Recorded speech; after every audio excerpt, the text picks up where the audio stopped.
क्या आप जानते हैं कि आसमान से ओले यानी बर्फ के छोटे छोटे टुकड़े क्यों गिरते हैं, ये कैसे बनते हैं और कहां से आते हैं? अगर जानना चाहते हैं तो बने रहिए हमारे साथ इस वीडियो में। आज हम सीधे और सरल शब्दों में जानेंगे कि आसमान से ओले क्यों गिरते हैं। ओले क्यों गिरते हैं, इसे जानने के लिए हमें सबसे पहले ये जानना होगा कि आखिर ये बनते कैसे हैं।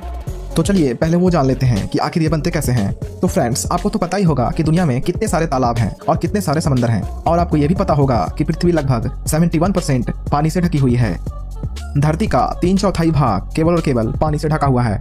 और जब इन पानी के बड़े बड़े समंदरों में जब सूरज की तेज रोशनी पड़ती है तो सूरज की रोशनी के कारण, उसके गर्मी के कारण समुद्र का पानी भाप बनकर आसमान में संघनित होने लगता है और फिर संघनित होकर बादल बन जाता है।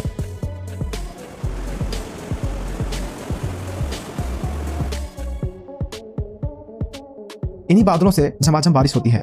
लेकिन जब ये बादल बन रहे होते हैं तो आसमान में कभी कभी किन्हीं कारणों से वहां का तापमान शून्य या शून्य से कई डिग्री तक कम हो जाता है और संघनित यानी बादलों का पानी छोटी छोटी बूंदों के रूप में जम जाता है और धीरे धीरे आपस में जुड़कर बर्फ के छोटे या बड़े गोले बन जाते हैं।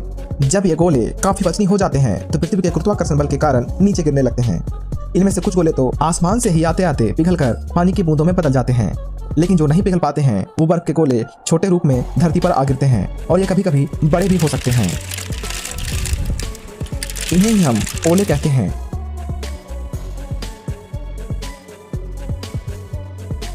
अगर जानना चाहते हैं इसी तरह के मजेदार और नॉलेजेबल फैक्ट्स तो सब्सक्राइब करें हमारे YouTube चैनल नेचर फैक्ट्स को और बेल आइकन को दबाना ना भूलें। इससे हमारी वीडियो सबसे पहले आप तक पहुंचेगी।